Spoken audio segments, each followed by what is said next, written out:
Good evening, everyone. Welcome to Toot Sweet, and I'm Adam Lee with Siduri Winery, and I'm here with my good friend Mike Officer from Carlisle Winery. We're going to talk today with Mike about his wines and how he makes wine, and who knows, wherever the conversation will lead us, we're going to go there. So welcome, and we hope you can take part and join in with us today. Mike, how's it going? Good. A little nervous about you interviewing me, given everything you know about me, but Your wife calls me your second wife, right? That is true. I mean, you are the only one I can call at 5 in the morning and not wake up. The difficult thing, though, is that Mike knows as much about me as I know about him, so we can't go too far there. So play nice. I will play nice. So, Mike, I've obviously known you for a long time. There's no real way that I know of that normal way that people come by winemaking. I mean, it's not like, there are some people that are born into it here or there, but there's many people that I know of, like you, that came about it not through what I would think would be a regular path. It wasn't something that you had an interest in wine for a long time, a love of wine, but it wasn't a thing you planned on. You didn't study for it or anything like that, correct? So I had an older sister who was a restaurateur in San Francisco, and one night she was having a dinner party and asked if I wanted wine, and I actually said, why would anyone drink wine when there's Welch's grape juice? And she said, have you had a good wine? And I said, I don't know, aren't they all the same? And so she poured something for me, and it was like ambrosia. It just, literally opened up a whole new world to me. And by the end of the evening, I was drinking Cabernet Sauvignon, and in college, I was probably the only kid in school that had a wine cellar in his dorm room. So I was hooked. And you told me you were like on some of the mailing lists, some of the what are now cult cabs, or maybe at the time early on, maybe even before you were supposed to be. Even before I was 21, to be honest, I was on a few cult Cabernet producers lists. So when you ended up getting into making wine, and I mean, you made wine at your house for a while, I know that, but did you make cab? Was that something you first wanted to do? A lot of us start with cab, or that's someplace you begin. Yeah, I didn't start with cab. For some reason, I felt a very strong affinity for Zinfandel, and specifically for old vine Zinfandel. I'm the kind of person, I like antiques, I like tradition, I like history, and so there was a great appeal to old vine Zinfandel. So that was kind of my focus. I mean, as a home winemaker, I did make Cabernet. Hell, I even made Pinot Noir. I remember that. Yeah. It was pretty good, I thought. It was not like yours. But basically, I was a Zinfandel producer as a home winemaker. And you made it in your garage as a home winemaker? Did you do, I know they're like home winemaking groups. Zap has always done a big job of promoting home winemaking groups and all of that. Yeah, in fact, for many years, there was a special section of Zap members for the home winemakers.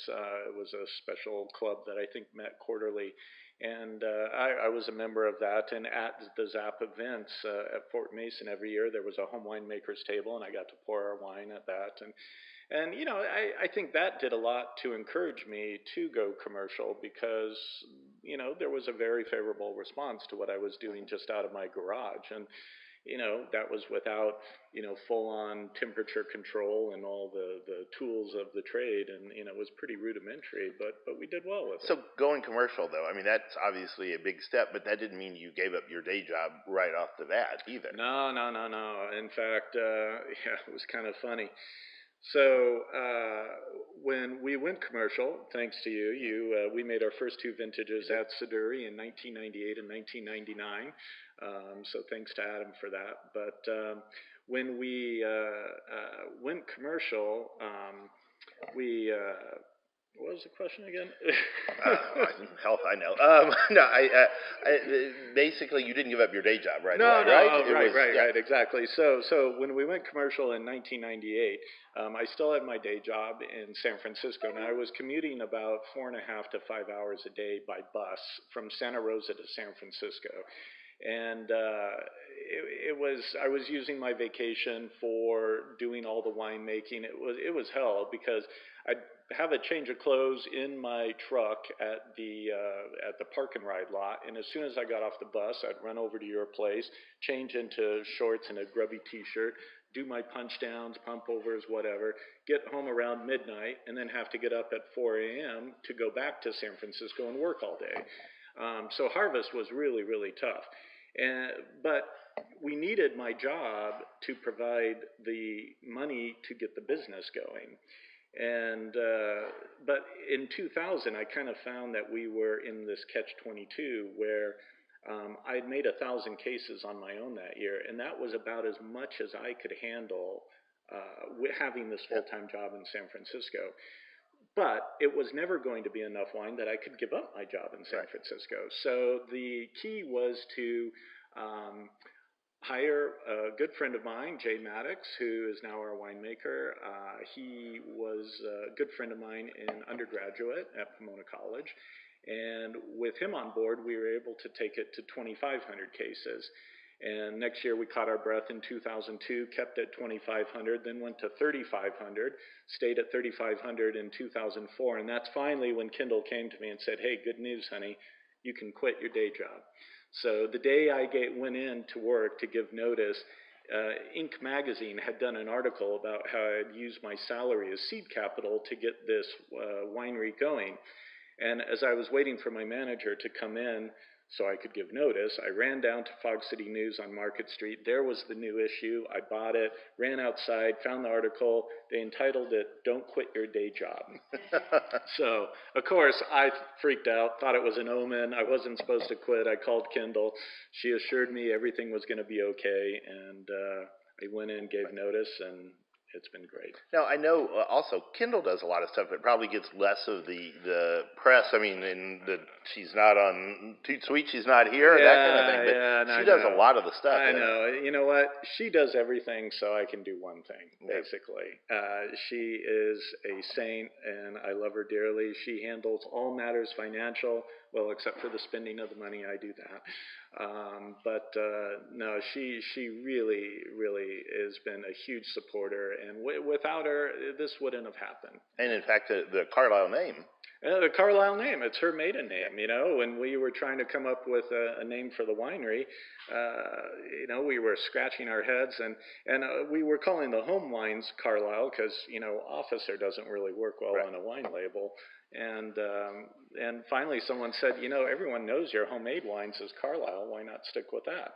And we did. And plus I needed to score points with my father-in-law. Of course. Which, it's a gorgeous package, too. I mean, I've always thought that about the wines, about the labels and all of that. I mean, I know you spend a lot of time. It's things people don't talk about a lot, but it's very classy in a lot of ways. Oh, yeah, thank you. And you know what? It seems like so many labels change every couple of years. And our label basically has never changed. Right. We've kept with it because, and that's what we were after, was something kind of timeless, you know, something that could go for forever. But it's a lot of work. I mean, to come up with a package, and people don't always realize if you changed one thing, you change everything. I mean, you change the bottle, then you have to change the cork. And of course, when you're using a mobile bottling line, you know, it's once you get the package working, you're definitely afraid to change it. Right. Because, you know, something may go wrong. Sure. So. Okay, we have some questions from the live audience. Hi, everybody. Thank you for coming. Hey. So the question is, ask if you have any new vineyards, varietals, and or types of wine that you'll be adding into the Carlisle. Yeah, I was going to ask kind of an overview of what you got, plus that as well. All right. Well, so as an overview, I mean, we make a lot of different wines, small lots, mostly old vine Zinfandels, and then Rhone varieties. And recently, beginning in 2010, we've added whites. And from old vines. Well, three whites. Two are from old vines. One is Gruner Veltliner, the only one made in Sonoma County. But in terms of new stuff, let me think about this. You know, we just did a contract to plant for a new Syrah and Mourvedre vineyard in Bennett Valley, way up at high altitude. The vineyard looks like, the vines look like they're growing in pure rock. It's an incredible sight. But otherwise, let's see, we're working with Pete Sagasio's San Lorenzo vineyard this year. And what else is new? I think that's probably it. There are a few new things in 2013, like the Demosthenes Vineyard in Alexander Valley, planted in the 1890s, that we'll be coming out with next year. But yeah, I think at the moment that's all that comes to mind. So tell me about like whites, because I mean you mentioned that, and we're drinking. Oh yes, white. yeah. We're actually drinking the 2012 derivative, which is coming out this November, and it's a blend of 54% Simeon from the Monte Rosso vineyard, planted in 1886, so very, very old vines, with 30% Muscadel from the Pagani Ranch in Sonoma Valley, planted in 1920, and 16% Palomino from the Saiton Ranch, planted in 1895.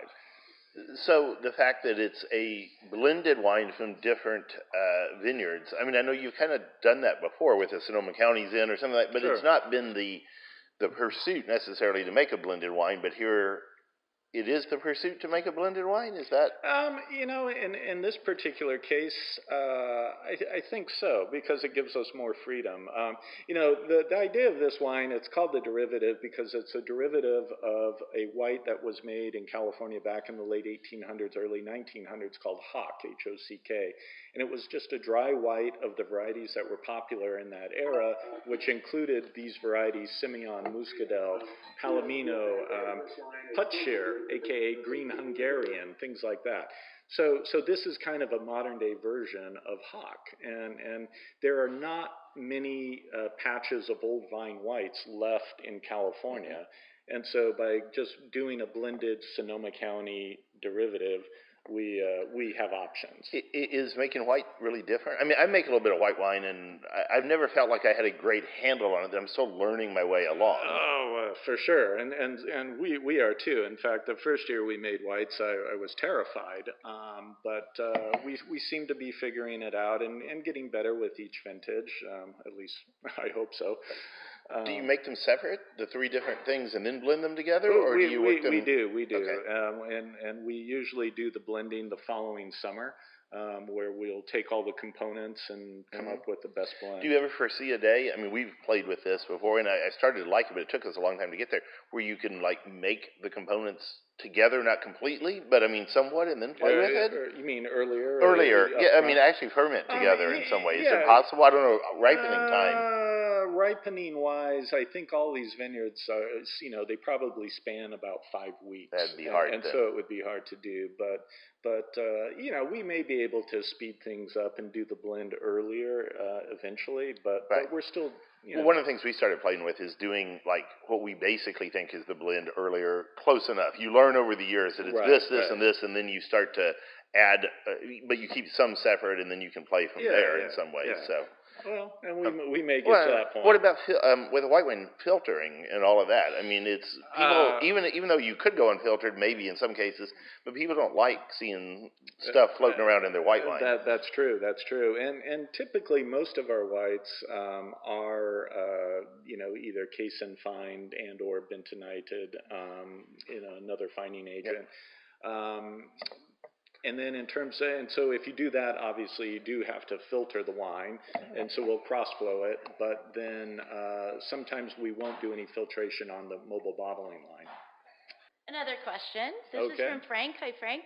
Hey, Frank. So he said, he asked about Pinot Noir, and he said it would be fun to have a Pinot challenge with Uncle Sid there and what he's made so well for so many years at Siduri. Like a Pinot making it challenge. That's Frank Murray, our good friend, who's asking the question. Mike made, I know Pinot, like I tried from the Hopkins Ranch, I believe it was, wasn't it? Used to be but then you made some Pinot. We did, thanks to you. We made a Rosella's Vineyard Pinot in 2005, and we did was that Gary's in 2000? No, that was Gary's in 2006. And then in 2007 at Steiner Vineyard on Sonoma Mountain, we made a couple barrels of Pinot. It's actually codenamed the Love Juice because my wife is a huge Pinot fan, and she said, one day, I want you to make Pinot. And she, just to ensure it was as good as possible, she said, and just remember, honey, the better the Pinot, the better the lovin'. So you've never seen someone sweat over a half ton of Pinot grapes as much as I did. If you start making Pinot, though, my sales will decline because you buy Pinot, so consequently... Hardly. We'll still buy We'll still buy some Pinot. All right, good. Yeah, thank you. No, I mean things like that though I think are kind of fun. I remember we blended a wine together. You, me, Diana, went testosterone. Oh yeah. But that was We did a was it? Syrah blend, so we didn't do a Yeah. Pinot blend. Yeah. But I think some of the things that people don't always realize is that it's fun as winemakers to occasionally have these playthings. It keeps you excited about, Oh, absolutely. what you're doing. That's my love. Is well, I mean, I love wine, but I love Yeah. vineyards and I love grapes and finding new sources that may potentially make a great wine. I mean, that's part Sure. of the game. That's what keeps me going. According to that, I mean, along that line, is there really ever a business plan? I mean, I know that I haven't kind of necessarily had it, but then like when great grapes come your way, or you find them, or you work to find them, or whatever happens, is there a plan for it? Yeah, I wish I could say we had a business plan, but truthfully we don't. I mean, the business plan is over deliver and undercharge, basically. Right. I mean, and you do keep your prices. I mean, not trying to kiss your ass here, but you kept your prices very. Yeah, you're right there. Yeah, you kept your prices very fair, and I mean, it's something we've tried to do. I mean, but I think it's something important when wine pricing has gone up an awful lot out there. That's true, and people. It's funny when I've had so many customers tell me to raise prices, and you kind of start wondering, geez, am I doing the right thing when the customers are telling you to raise prices? But truthfully, I am terrified of selling wine, and unlike you, who you are the god when it comes to sales. I'm not, and so I figure, by keeping our prices low, hopefully the wine will disappear quickly, and I can go back to the vineyards and to the cellar. There's always that kind of worry. That I mean, there's a lot of people that talk about European wine these days in general, and how much more affordable it is than California wine. But I look at it in some of the European regions, you see the producers aren't making it. I mean, yes.